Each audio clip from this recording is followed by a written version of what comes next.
Vai com Deus, Coronel. Vai com Deus,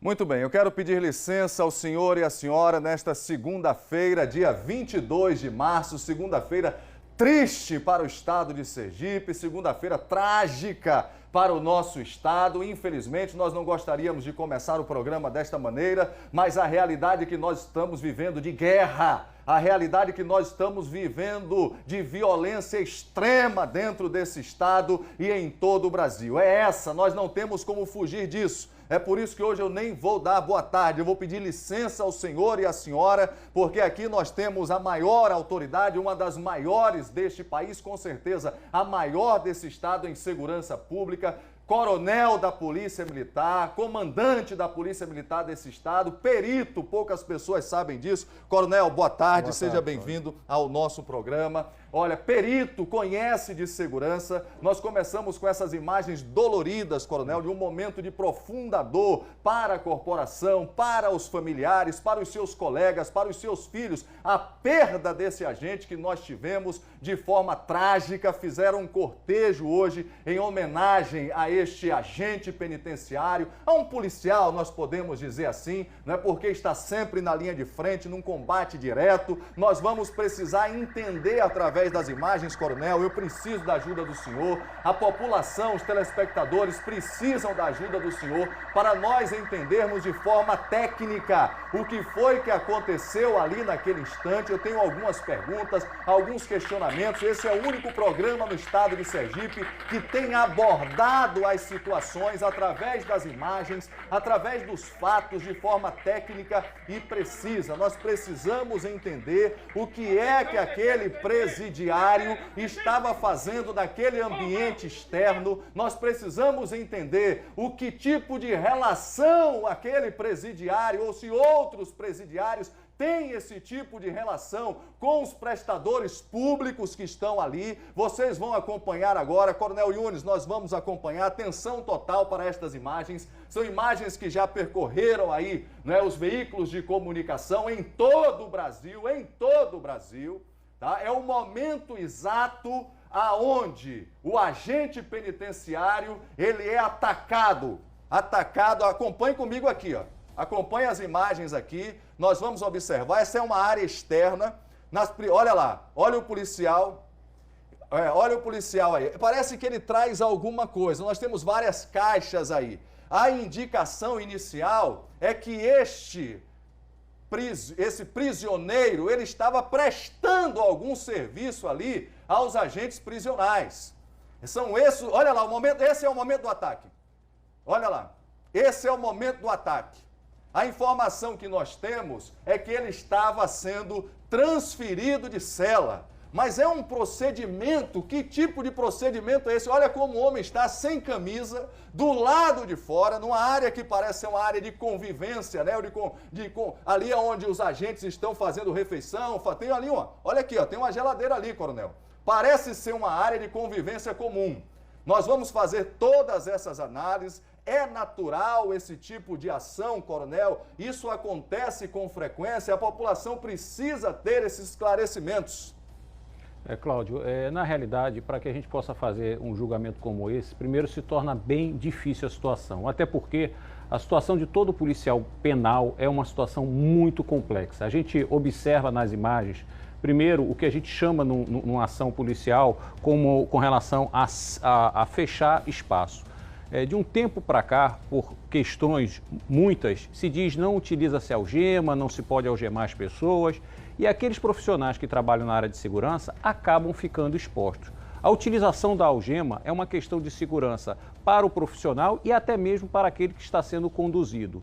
A gente observa que ele, ao se aproximar, ele fica muito próximo da arma. Talvez todo esse processo, se tivesse uma proteção daquele balcão, pudesse ser realizado com uma segurança maior. E ao realizar qualquer deslocamento, ou as mãos deveriam estar para trás, ou mesmo as mãos algemadas. O que ocorre, na maioria das vezes, é a falta de equipamentos. A fração de segundo em que um profissional da área de segurança tem a tomar decisões. Por isso se faz necessário sempre, em todo local, bem como no sistema penitenciário, que existam normas e procedimentos no deslocamento de todos aqueles que estejam cumprindo as suas penas no estabelecimento prisional. Não podemos deixar mais que os fatos aconteçam e posteriormente a gente fica discutindo o que poderia ter sido feito e o que deveria ter sido feito. São instituições permanentes que precisam ter os procedimentos operacionais, padrões escritos, para que aqueles profissionais saibam o que estão fazendo e até mesmo no momento de tomar uma decisão de atirar, possam fazer com a segurança da legalidade, Cláudio. Muito bem, eu quero chamar a sua atenção, o senhor, a senhora, para tudo que está fazendo aí. Daqui a pouco nós vamos apresentar a matéria e logo depois que nós apresentarmos a matéria, nós vamos mostrar ponto a ponto. Nós falamos aqui frame a frame, minuto a minuto, os instantes finais, porque este homem, ele morreu com um tiro a queima-roupa. Nós temos as fotos, nós temos as imagens, nós temos o momento que o outro agente teve a oportunidade de atirar no elemento, no bandido. Ô, coronel, desculpa eu estar fazendo esse tipo de pergunta, é por ignorância, mas não demonstra ali uma intimidade entre os agentes prisionais e este criminoso? Cláudio, a relação diária, o convívio diário acaba acarretando sim uma relação pessoal, digamos assim. Em face do dia a dia ele está naquela rotina dele. Não quer dizer com isso que haja por parte dos profissionais algum tipo de relacionamento mais pessoal. O que ocorre é o ambiente de trabalho, volto a dizer, o que precisa-se mais do que nunca é que a Secretaria de Justiça ela crie normas e procedimentos para garantir, primeiramente, os profissionais, para que eles possam dar a garantia aos detentos. Isso que é o importante. Nós vamos começar com a matéria. Foi o Léo Barreto, foi ele? Nós vamos acompanhar agora todos os detalhes e já, instante a instante, minuto a minuto, comigo, Bronca na tela. Era por volta de 8 horas da manhã quando o detento Rafael de Oliveira Gonzaga pediu para mudar de cela porque estava sendo ameaçado. Ele estava preso por tráfico de drogas. O policial penal Davidson Hipólito fazia a transferência do preso, quando teve a arma tomada. O detento atirou contra Davidson e outro policial penal, que foi internado em estado grave no Hospital João Alves Filho. O detento foi contido por outros policiais e morreu dentro do Copecan. Familiares do policial estiveram no IML para liberar o corpo. Abalados, não quiseram gravar a entrevista. De acordo com o Sindicato dos Policiais Penais de Sergipe, esta era uma tragédia anunciada. Isto por conta do baixo efetivo de policiais no Copecan. Aqui estão cerca de 3 mil presos, 60% de toda a população carcerária do estado, vigiados por 15 policiais em média. O policial penal morto na ocorrência tinha 28 anos. Foi aprovado no último concurso público e começou a trabalhar no ano passado. No velório, que começou no final da tarde, a família ainda estava sem acreditar na tragédia. Foi muito triste para nossa família, porque assim, a gente jamais pensou de perder um irmão de uma forma tão trágica desse jeito. Davidson deixa a esposa e um filho de 2 anos. Muito bem, esse é o momento. Por favor, tem que dar só uma tirada ali naquela cortina, isso, levanta um pouquinho para que eu possa observar a hora daqui. Nós estamos ao vivo, 1h22 agora, em Aracaju, Sergipe. Eu gostaria de fazer essa análise, coronel, instante a instante, para que o nosso telespectador possa entender, os familiares também possam entender do que aconteceu. Eu tenho alguns questionamentos, né, mas são questionamentos apenas de alguém que acompanha, né, não tem a vivência e a experiência que o senhor tem. Por favor, coloca as imagens, Léo. Eu vou pedir para que nós, né, possamos parar as imagens aí. Pronto, esse é o primeiro instante. Aí. Para aí, dá um pause aí. Pronto, para aí para nós observarmos. Observe o agente. Este é o que morreu, é o Hipólito. Né, ele está com uma ficha na mão, né? A informação é de que este elemento aí, o criminoso, pediu para ser transferido de cela porque ele estava sendo ameaçado. Né? Uma operação de 8 horas da manhã, 8h30 da manhã, demonstra um nível de intimidade, um nível de relacionamento que o senhor colocou, que é natural na convivência, não é, de trabalho. Será que estes homens, esses agentes, não sabiam do nível de periculosidade deste elemento, coronel? Cláudio, é isso que eu estava comentando. É importante que as pessoas possam compreender que, embora se veja as imagens e se fiquem vários questionamentos, dentre os quais por que o outro agente não atirou. Aquele momento é um momento muito rápido, embora nós estejamos assistindo essas imagens, a decisão é uma fração de segundo em que o policial penal ele tem que adotar. Volto a repetir, para que nós não tenhamos mais esses problemas e que a morte do profissional não fique em vão, precisamos mais do que nunca traçar normas e procedimentos e que essas normas e procedimentos estejam escritas e que devam ser cumpridas na íntegra. Primeiro, volto a dizer, para garantir aos profissionais a segurança. Ninguém pode oferecer segurança se não tiver segurança própria. Então precisamos começar a questionar por que nesses deslocamentos não são colocados algemas, por que pelo menos os presos não fazem o deslocamento conforme em grande parte de presídios com as mãos para trás para que não possa esboçar uma reação, por que naquele momento não foi se utilizado o balcão como anteparo de proteção, por que não se tinha naquele momento armas de contenção, né, que não fossem armas de fogo naquele local, naquela região. Então, tudo isso precisa ser reavaliado,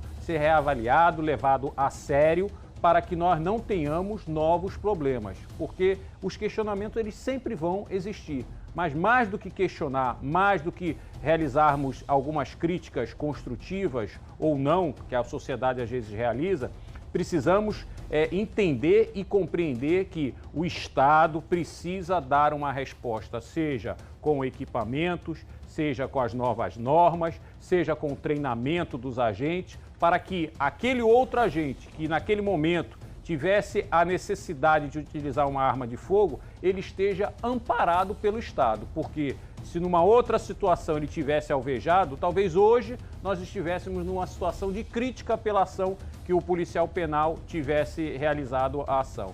Então, precisamos ter muita cautela com relação a isso, mas o que fica muito claro é a falta de procedimentos para que seja retirado o preso de um pavilhão, seja transferido para outro pavilhão e mesmo no deslocamento dele nas áreas internas do presídio. Porque o que a gente observa, será que naquele momento, naquele local, seria necessário uma arma de fogo ou uma arma de contenção?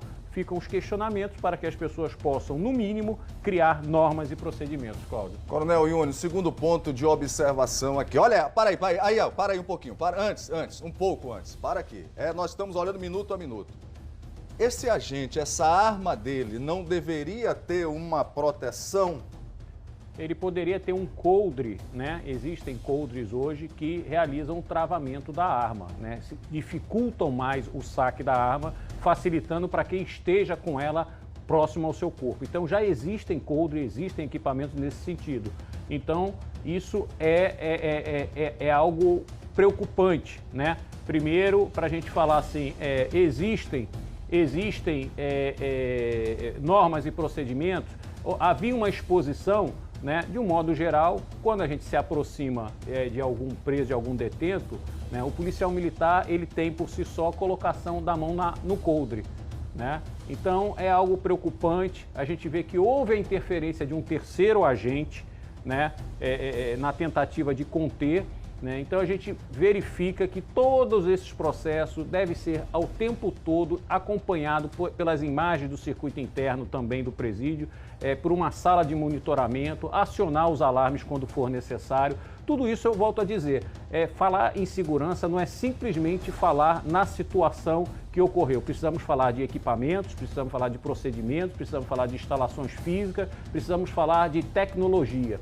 Com esse conjunto e, por último, o homem realizando o treinamento. Com esse conjunto de cinco itens, todos sendo realizados simultaneamente, aí sim nós poderemos começar a falar sobre segurança, Cláudio. Muito bem, nós vamos continuar analisando as imagens já, viu, Léo? Porque nós temos as imagens do policial, do agente que está com a marca de tiro, né, na sua lateral, e nós estamos recebendo agora essa imagem aí, ó. Esta imagem aí. Então, a impressão que eu tive quando eu acompanhei as imagens, já cheguei ali no momento da edição, é que este era o agente que perdeu a vida. É o que foi, não é, abordado ali naquele primeiro momento. É o que recebeu o ataque, até porque o posicionamento do tiro indica que foi um tiro a queima-roupa na lateral, né? Nós estamos criando suposições em cima das imagens. Nós vamos continuar analisando já, porque nós vamos falar agora, Coronel, com Marcos Couto. Ele está ao vivo agora, nesse momento. Segura o Marcos. Pronto, olha aqui, ó, a assessoria do hospital, o governador João Alves Filho, o policial penal Telemaco, o nome dele é esse? Telemaco de Farias Almeida, de 42 anos, foi operado e transferido para a enfermaria da unidade e passa bem, graças a Deus. Eu só estou querendo identificar através das imagens ali, Léo, né, os dois indivíduos, os dois policiais, os dois agentes, o que perdeu a vida, né, e o que, graças a Deus, está no hospital se recuperando. Graças a Deus. Muito bem. Olha, o secretário de Estado da Justiça, o Cristiano Barreto, fala agora sobre a morte do policial penal no presídio de São Cristóvão. Coloque ele na tela. Lamentavelmente, na manhã de ontem, nós recebemos a informação de que, ao realizar a transferência de um interno que se encontrava no seguro do pavilhão 3 para outro pavilhão do Copencam, 2 policiais penais foram surpreendidos pela ação desse mesmo interno, que conseguiu sacar a arma de um deles e lesionar, sendo motivada a transferência dos 2 policiais para o hospital de urgência. Após a ação do interno, outros integrantes da equipe que se encontravam no local, nas proximidades da frente do pavilhão, efetuaram disparos que vieram a neutralizar a ação do interno, que também foi a óbito. As informações iniciais é de que o interno alegou que não tinha convivência na esfera não tinha convivência no local onde ele se encontrava com os demais presos e que temia pela própria vida.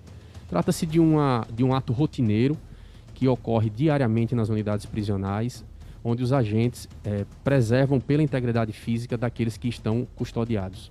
Inicialmente, após o registro da ocorrência, os envolvidos no episódio foram socorridos e acionados a equipe da Polícia Civil, da Polícia Militar e da Polícia Técnica para a deflagração do procedimento de apuração.